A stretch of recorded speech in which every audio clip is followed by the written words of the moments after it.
అందరికీ నమస్కారం. శ్రీమద్ భగవద్గీత ఆధ్యాత్మిక రహస్యాలు శీర్షికలో శ్రీ త్రినాథ్ గారు ధారావాహిక ప్రసంగం చేస్తున్నారు. వారి ధారావాహిక ప్రసంగంలో ఈరోజు 160వ ప్రసంగం చేస్తున్నారు. శ్రీ త్రినాథ్ గారికి స్వాగతం. శ్రీమద్ భగవద్గీత ఆధ్యాత్మిక రహస్యాలు ఈ యొక్క కార్యక్రమాన్ని వీక్షిస్తున్నటువంటి సోదర సోదరిమణులందరికీ కూడా హార్దిక స్వాగతం. నమస్సుమాంజలి. గత 2 ఎపిసోడ్స్ నుండి మనం ఒక ముఖ్యమైన విషయాన్ని మనం తీసుకున్నాం. ఏమిటండి? భక్తి మార్గము గొప్పదా లేక జ్ఞాన మార్గం గొప్పదా? ఇదే ప్రశ్న అర్జునుడు భగవంతుణ్ణి అడిగాడు. అంటే మనమే అడిగాం. మనలోనే 850 కోట్ల మనుషులలో ఈ అర్జునుడి యొక్క లక్షణాలు ఏవైతే ఉన్నాయో, అంటే జ్ఞానం ఆధారంగా జీవితాన్ని సర్వాంగ సుందరముగా తీర్చిదిద్దుకునే విధానం, ఎవరైతే ఆ విధానాన్ని అవలంబిస్తారో వారు అర్జునుడు. ఏమడుగుతుంది? ఎందుకంటే ప్రపంచమంతా కూడా ఇప్పుడు భక్తి వైపే ఎక్కువగా ఉంది కదా. అలాంటప్పుడు ఆ డౌట్ అడగటం అనేది సహజం కూడా. దానికి భగవంతుడు కూడా చాలా స్పష్టమైన, చాలా అక్యురేట్ అన్నమాట అది సమాధానాన్ని మనకి ఇవ్వటం జరిగింది. మనం 12వ అధ్యాయంలో మొదటి శ్లోకములో అర్జునుడి యొక్క ప్రశ్న, 2వ శ్లోకములో సగుణ నిర్గుణ దాంట్లో ఎటువంటి లక్షణాలు ఉండాలి అనే దాని మీద మనం చర్చించుకున్నాం. మయా వేశ్య మనో ఏమాం నిత్యయుక్త ఉపాసతే శ్రద్ధయా పరయోపేత ఏమే యుక్త తమామత అన్నాడు. ఇక్కడ 3 గుణాలు చెప్పాడు. శ్రద్ధ అని చెప్పాడు, మనసు ద్వారా బుద్ధి ద్వారా కనెక్ట్ కావాలని చెప్పాడు. మరి ఏమన్నాడు? ఇంకొకటి నిత్యయుక్త ఉపాసతే అని. ఉపాసతే అంటే పూజ చేసుకోవడం. పూజ అనండి, భజన అనండి, ధ్యానం అనండి, ఇంకోటి ఏమైనా భగవంతుడి కొరకు మనం చేసే ప్రక్రియ, అది నిత్యము జరగాలన్నాడు. ఈ 3 కానీ మనము ఆ విధంగా భగవంతుడు నిర్దేశించినటువంటి ఈ టర్మ్స్ అండ్ కండిషన్స్ అంటారు చూసారా మామూలుగా, అది కానీ మనం ఫాలో అయినట్లయితే మీరు సగుణైనా పర్వాలేదు, నిర్గుణ అయినా పర్వాలేదు అని చెప్తున్నారు. సగుణ బెటర్ అని చెప్పి మన భాష్యకారులు రాశారు. ఎందుకంటే సగుణలో ఎందుకు బెటర్ అంటున్నారంటే అందరూ దేహభ్రాంతిలోనే ఉన్నారు. ఇక్కడ చాలా సెన్సిటివ్ ఇష్యూస్ అండి. అది తీక్షణంగా మీరు అర్థం చేసుకునే ప్రయత్నం చేస్తేనే ఆ బుద్ధి నేత్రాన్ని తెరుచుకుని సత్య మార్గములో నేను నా జీవ నౌకనే ఆ విధంగా నేను తీసుకుని వెళ్ళాలని నేను దృఢ నిశ్చయంతో ఉన్నాను అటువంటి భావంతో ఉండాలి. ఎందుకంటే భగవంతుడు చెప్పిన మాటలు అందరికీ శిరోధార్యం. ఎందుకంటే భగవంతుడు అందరికీ భగవంతుడు కదా. సమోహం సర్వభూతేషు నమే ద్వేష్యోస్తి న ప్రియ అన్నాడు కదా రాజవిద్య రాజగుహ్య యుగంలో 9వ అధ్యాయం 20వ శ్లోకంలో. అందువలన అందరి పట్ల సమానమైనటువంటి భావనతో అందరూ కూడా సర్వాంగ సుందరంగా జీవితాన్ని మలుచుకునే విధానమే భగవంతుడు చెప్తున్నాడు. అర్థమైంది? కొంతమందికి ఈజీ మెథడు, కొంతమందికి డిఫికల్ట్ మెథడు. మీరు పర్వాలేదు, సత్యయుగంలో రాకపోయినా పర్వాలేదు, మీరు సంతుష్టంగా ఉండండి, మీ పనులు మీరు చేసుకోండి, ఒక 5 నిమిషాలు గుర్తు చేసుకోండి నన్ను, పర్వాలేదు, మిమ్మల్ని మీరు కూడా ఉద్ధరింపబడతారు అనలేదు కదా. ఎన్ని శ్లోకాలు? 137 శ్లోకాలలో భగవంతుడు అంటాడు, నేను విశ్వాత్మలందరికీ సంబంధించిన వాడు. అర్థమైంది? విశ్వాత్మలందరికీ సంబంధించిన వాడు. పితాహమస్య జగత. అర్థమైందండి? వ్యోమామజమనాదించ వేత్తి లోకమహేశ్వరం అన్నాడు.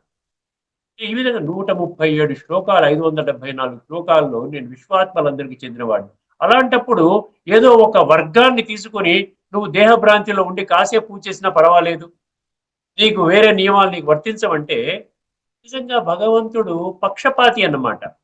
ఎవరి పట్ల పక్షపాతి? జ్ఞానుల పట్ల పక్షపాతి. కొంచెం చాలా తీక్షణంగా విషయాలు మీకు చర్చిస్తున్నాను, అది క్యాచ్ చేయాలి మీరు బుద్ధినేత్రాన్ని. జ్ఞానుల పట్ల పక్షపాతి. ఎందుకంటే మొత్తం గీత అంతా కూడా సారంలో ఏం చెప్తున్నాడు? సంస్కార పరివర్తన. ఇప్పటి వరకు 159 ఎపిసోడ్స్లో మనం ఏం చర్చించుకున్నాం? ఒకసారి అన్నీ ఒక్కోసారి పరిశీలించండి. సంస్కార పరివర్తన. ఎందుకు సంస్కార పరివర్తన చేసుకోవాలి అంటే ఈ తమో ప్రధాన సంస్కారాలతో సాత్విక ప్రధానంగా ఉన్నటువంటి లోకములోకి వెళ్ళలేవు. అందుకని ఆత్మజ్ఞానాన్ని చెప్పాడు. ఎన్నో శ్లోకాలు, సాంఖ్య యోగము, క్షేత్రజ్ఞ విభాగ యోగము, నువ్వు ఆత్మవి, నువ్వు శరీరం కాదు, నువ్వు ఆత్మవి. ఆత్మలోనే సంస్కారాలు నిక్షిప్తమై ఉన్నాయి. అర్థమైందండి? ఈ సంస్కారాలు ఏంటి? మనం ఒక సంకల్పం ద్వారా, ఒక మాట ద్వారా, ఒక కర్మ ద్వారా, అది మంచి కానీ చెడు కానీ ఆ విధంగా ఆ సంస్కారం అనేది, ఇంప్రెషన్ అనేది ఆత్మలో పడుతుంది. ఇది ఒక ప్రిన్సిపల్ అన్నమాట, ఇది ఒక లా. దీనిని మళ్ళీ తిరగరాయడానికి భగవంతుడు ఏ విధంగా చెప్తాడండి? ఈ ప్రిన్సిపల్ కాకుండా 14, 15లో మనం ఏం చర్చించుకున్నాం?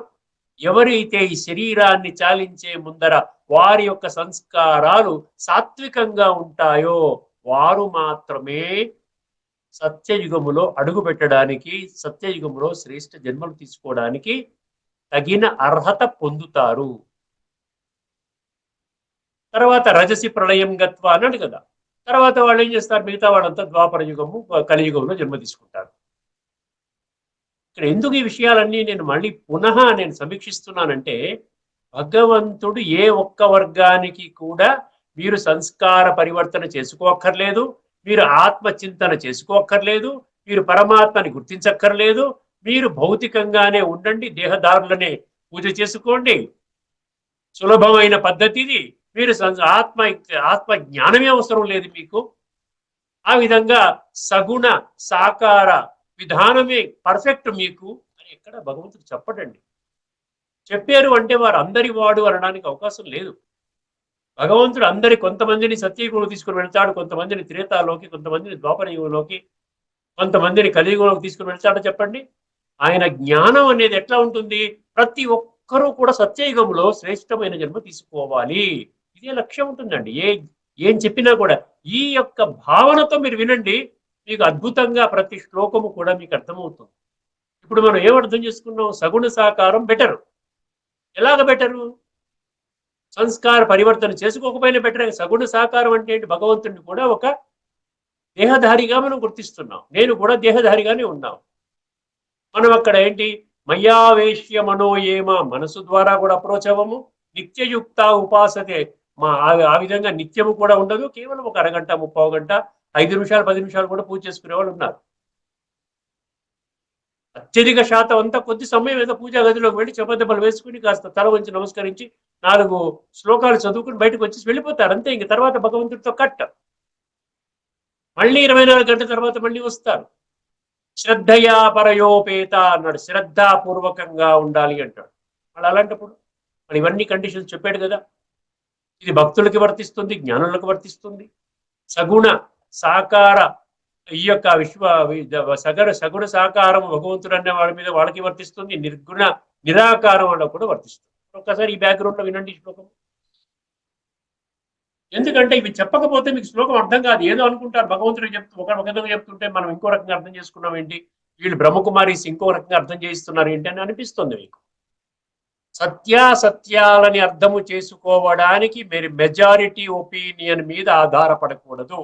ఎందుకంటే మెజారిటీ భగవంతుడు చెప్పిన జ్ఞానాన్ని వాళ్ళు తిరస్కరిస్తారు.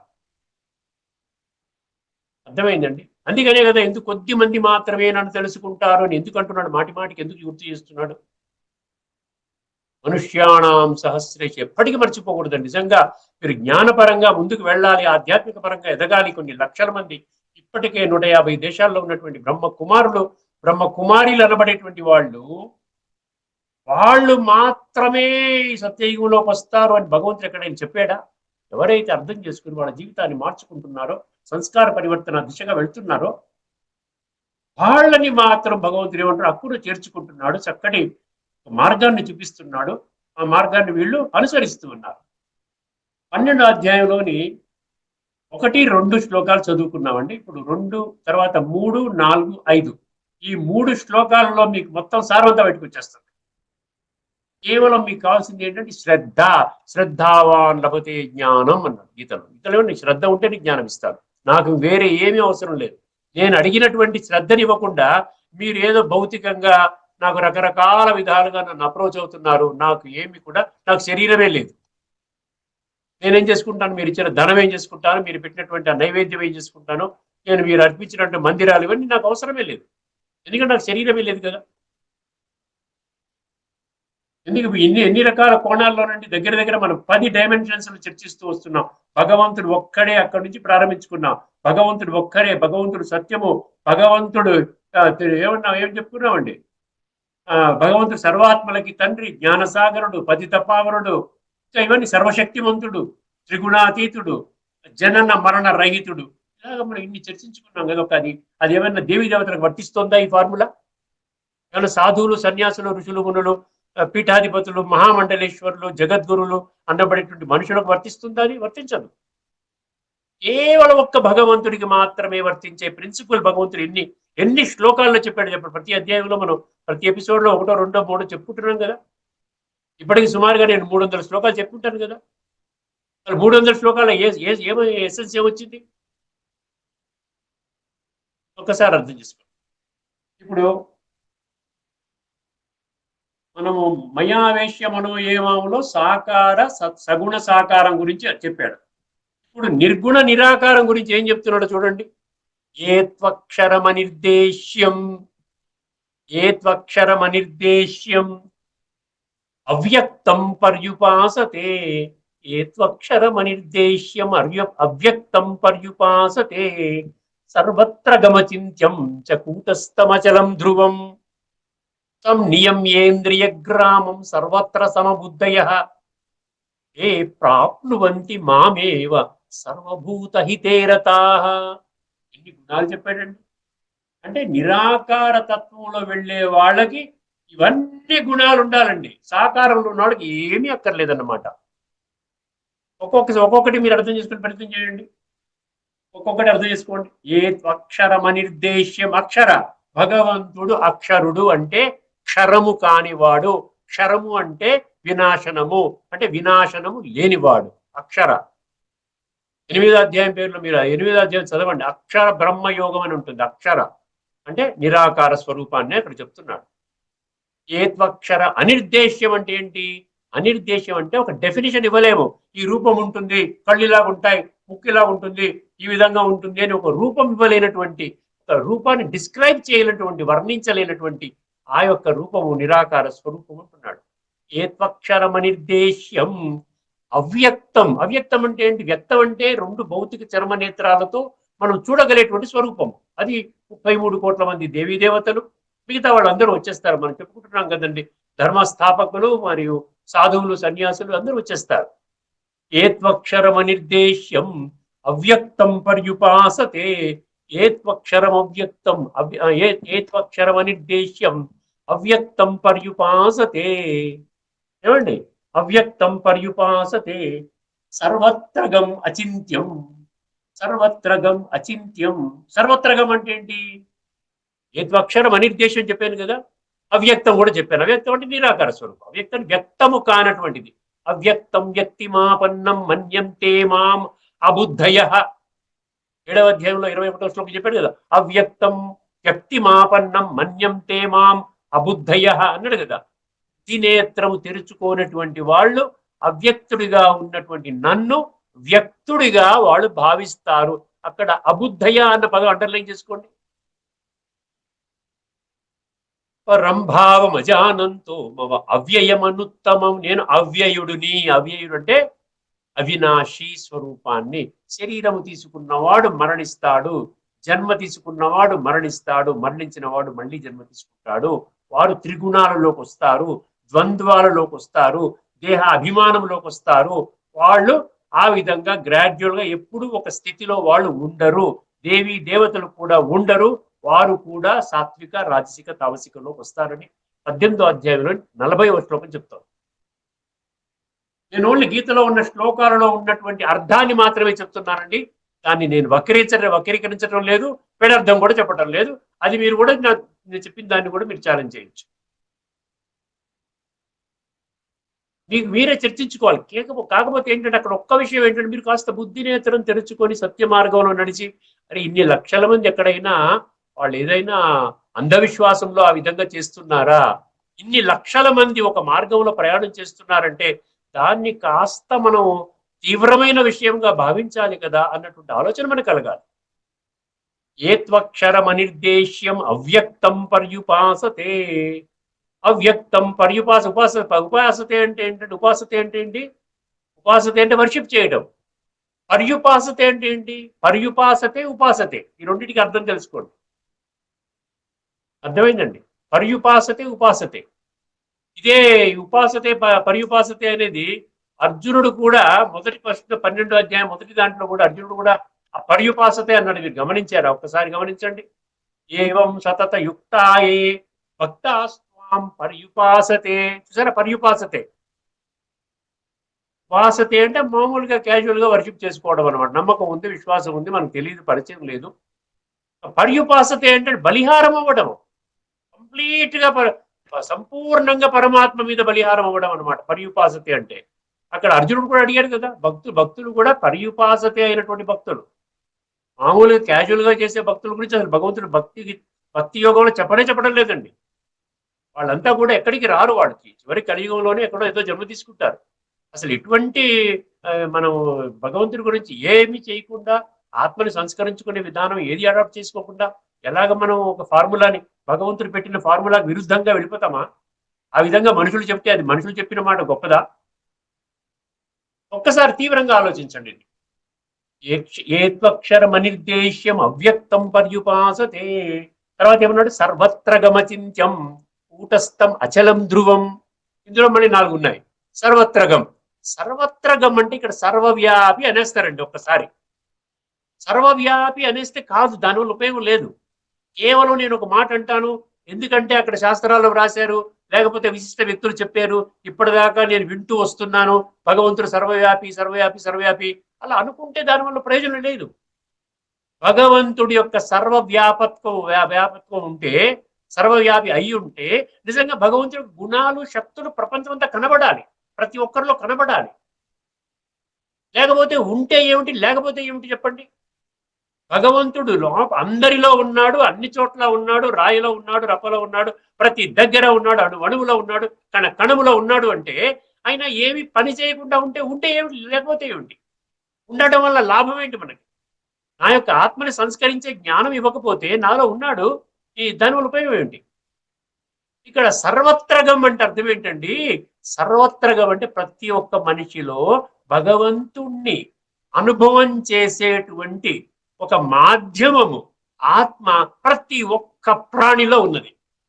ఇక్కడ అది సర్వత్రగం అంటే ప్రతి ఒక్కరిలో ఆత్మ ఉన్నది, ఆత్మ ద్వారానే పరమాత్మ అనుభూతి అని గీతలో 13వ అధ్యాయంలో ఆఖరి శ్లోకంలో చెప్పాడు. 34 కానీ 35 కానీ.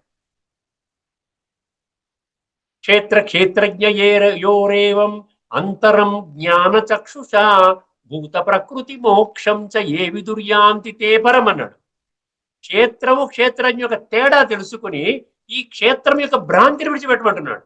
భూత ప్రకృతి అన్నాడు. భూత ప్రకృతి భ్రాంతి విడిచిపెడితే ఏ విదుర్యాంతి ఎవరైతే విడిచిపెడతారో ఏ విదుర్యాంతి తే పరం. భూత ప్రకృతి మోక్షం చ, అంతకంటే ఏం చెప్పాలి అక్కడ? అంటే ఒక దగ్గర చెప్పినటువంటి విషయాన్ని దాన్ని పక్కన పెట్టి దానికి కాంట్రడిక్టరీగా ఇంకో దగ్గర భగవంతుడు చెప్తే ఆయన జ్ఞానసాగరుడు ఎలా అవుతాడండి? సర్వత్రగమచింత్యం. అర్థమైంది? సర్వత్రగం అంటే అది. అచింత్యం అంటే ఏంటి? అచింత్యం అంటే ఏంటంటే, అచింత్యం అంటే ఈ స్థూలమైనటువంటి భౌతిక ఇంద్రియాల ద్వారా గోచరింపనటువంటి వాడు. అంటే కళ్ళ ద్వారా చూడలేను, చెవుల ద్వారా వారు చెప్పే మాటలు వినలేను. అర్థమైందండి? అచింత్య రూపం అన్నమాట భగవంతుడిది. కవిం పురాణ మనుషాసితారం, అందులో కూడా నా యొక్క రూపం అచింత్య అంటే ఇంద్రియ గోచరము కానటువంటి రూపము అంటాడు. సర్వత్రగం అచింత్యం, సర్వత్రగం అచింత్యం. కూటస్థం. కూటస్థం అంటే కూటము అంటే ఇంగ్లీష్ లో యాన్విల్ అంటారండి. ANVIL. యాన్విల్ అంటే ఏంటంటే ఏదైతే వస్తువులని వాళ్ళు దాన్ని షేప్ మార్చడం కోసం, ఇనుప వస్తువుల్ని, మెటల్ వస్తువుల్ని షేప్ మార్చడం కోసం అని చెప్పి ఒక దిమ్మని పెడతారు, ఒక ఇనుప దిమ్మని పెడతారు, దాన్ని యాన్విల్ అంటారు. దాని మీద పెట్టి ఆ రాడ్ ని పెట్టి సుత్తి పెట్టి కొడతారనమాట. కొడితే షేప్ ఏది మారుతుంది? ఇక్కడ పెట్టిన రాడ్ది మారుతుంది, కానీ కింద యాన్యువల్ ఏం మారదండి. ఎంత పెట్టి ఇద్దరు ముగ్గురు కలిసి కొడుతుంటారు. ఈ బ్లాక్ స్మిత్ దగ్గరికి వెళ్ళండి, మీరు కొడుతూనే ఉంటారు. ఆ యాన్యువల్ పర్ఫెక్ట్ గా ఉంటుంది. అంటే ఆ విధంగా ఉన్నటువంటి వాడనమాట. కూటస్థం అచలం. అచలం అంటే ఏంటి? కదలిక అనేది లేదు, ఒక దగ్గరే ఉంటాడు ఆయన. అచలం. పరంధామములో ఆయన నివాస స్థానం బ్రహ్మాండ మహాతత్వం, బ్రహ్మలోకము, అమరలోకము అని చెప్పి శాంతిధామము, నిర్వాణధామము, ఇవన్నీ మన భగవద్గీతలో ఎక్స్ప్లెయిన్ చేశారు కదా. పరంధామం అన్నాడు కదా. కదలకుండా అక్కడే ఉంటాడు ఆయన. సర్వశక్తివంతుడు అన్నప్పుడు అక్కడ ఉండి శక్తులు ఇస్తాడు. మనం ఎవరైతే కనెక్ట్ అవుతారో, బుద్ధి ద్వారా ఎవరైతే కనెక్ట్ అవుతారో వాళ్ళకి ఆ శక్తులు ఇస్తాడు. ఆయన మనలో ఉండి కూడా శక్తులు ఇవ్వకపోతే దానివల్ల ఉపయోగం ఏంటి? మనలో ఉన్నాడు, ఆయన నేను చంపుతున్నాను. ఒక మనిషి ఇంకొక మనిషిని చంపుతున్నాడు. మనిషి చంపేవాడిలో ఉన్నాడు, ఆ చంపబడి ఎవరినైతే చంపుతున్నాడో వాడిలో కూడా భగవంతుడు ఉన్నాడు. మరి ఇద్దరు కూడా ఇన్యాక్టివ్ గా ఉన్నారు. ఈయన చంపొద్దని చెప్పడం లేదు, ఆయన అడ్డుకోవడం లేదు. ఇద్దరిలో భగవంతుడు ఉన్నాడు కదా. కొంచెం కామన్ సెన్స్ ఇక్కడ అంతే. తర్కించుకోవాలని మనల్ని మనం తర్కించుకొని బుద్ధి నేత్రం దానికి తెరుచుకోవాలి. అర్థమైందండి? సర్వత్ర గమచింత్యం కూటస్థం అచలం ధ్రువం. ధ్రువం అంటే ఏంటి? ఫిక్స్డ్. That's all. నా యొక్క రూపం నిరాకార జ్యోతిర్బిందు స్వరూపం. ఇంకా ఏ విధంగా కూడా మీరు నన్ను సాకారంగా, మీరు సాకారము, భగవంతుడు సాకారం అని అనడానికి అవకాశమే లేదంటున్నాడు. ఫిక్స్డ్. నా యొక్క రూపం ఫిక్స్డ్, ధ్రువం. అర్థమైందండి? సం నియమ్యేంద్రియ గ్రామం. తర్వాత శ్లోకం ఇది. సం నియమ్యేంద్రియ గ్రామం. ఇంద్రియ గ్రామం అంటే చెప్పాను కదా. ఇంద్రియ గ్రామం అంటే ఏంటంటే 5 జ్ఞానేంద్రియాలు, 5 కర్మేంద్రియాలు, 5 ఇంద్రియ విషయాలు.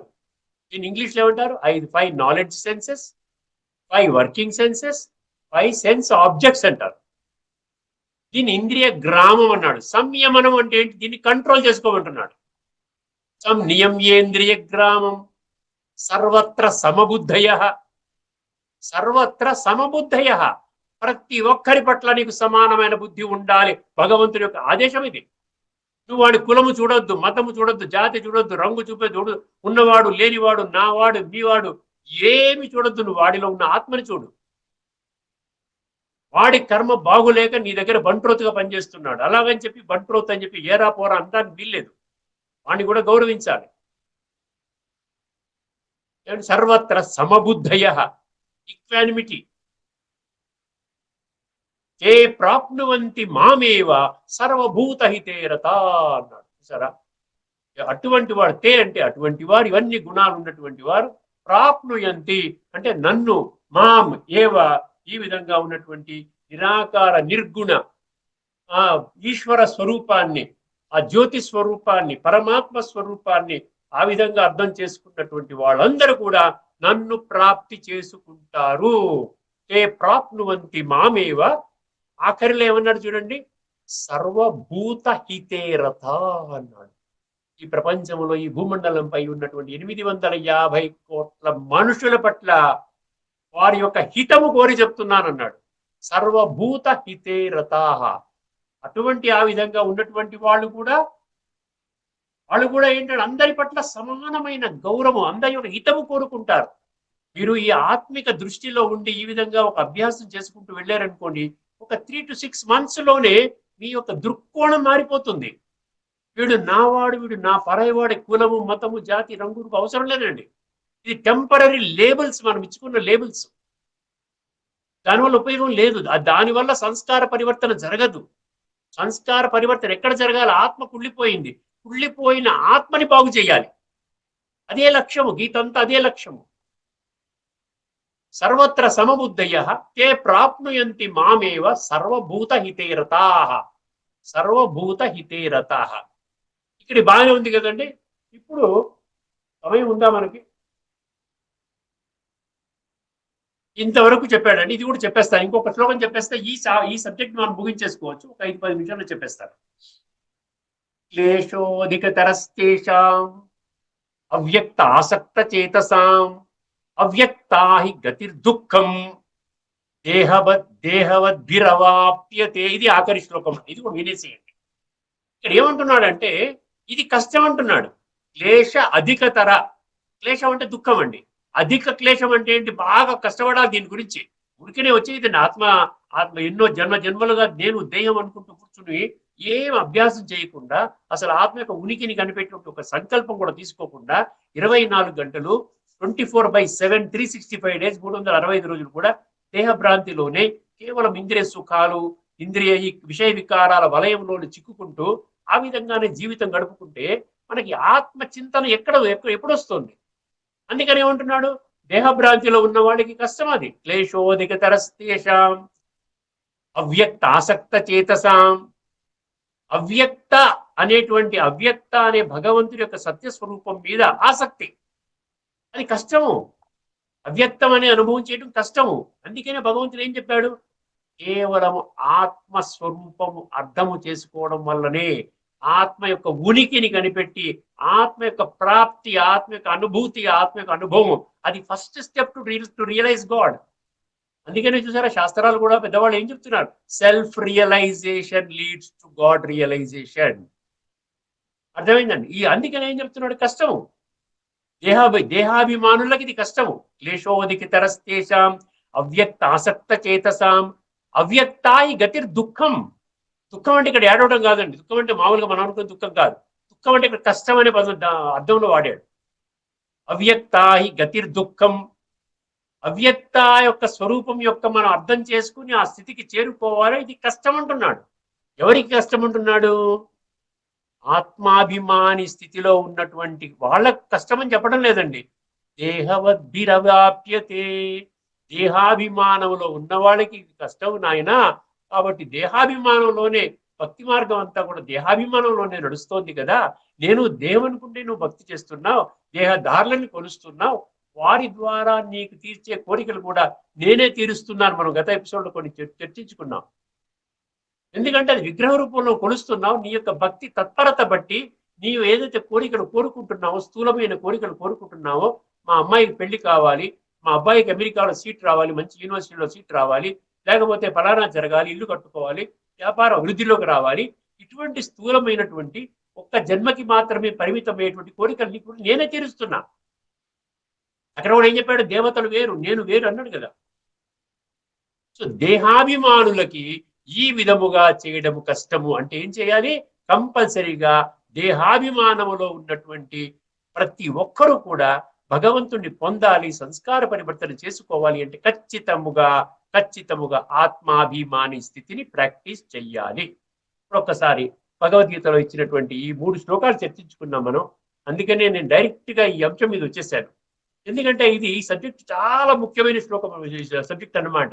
దీనిలో మనకు కొంచెం అర్థం చేసుకున్నట్లయితే భగవద్గీతలో ఎక్కడా చెప్పలేదండి, నువ్వు మామూలుగా తిరుగునాయనా, నువ్వు ఏ విధంగా చేస్తున్నావు ఆ విధంగా చేసుకో, దానివల్ల నీకేం పర్వాలేదు, నేను నిన్ను చూసుకుంటాను, నీ విషయ వికారాల జోలికి నువ్వు అందులోనే మునిగి ఉండు, కేవలం ఒక 5-10 నిమిషాలు లేదా ఒక వారానికి ఒకసారి గుడికి వెళ్ళు, సంవత్సరానికి ఒకసారి తీర్థయాత్రకు వెళ్ళు, ఆ విధంగా చేసుకుంటే నువ్వు స్వర్గంలోకి వస్తావని ఎక్కడ చెప్పలేదు. సంస్కార పరివర్తన. ఒకసారి చూడండి, దీంతో భక్తి యోగంలో మనం 5 శ్లోకాలు పూర్తి చేసుకున్నాం. మయావేశ్యం మీకు చెప్పేశాను, ఒక్కసారి గమనించండి. ఏత్వక్షరం అనిర్దేశ్యం, అందులో 2 శ్లోకాలు కల్పించాడు.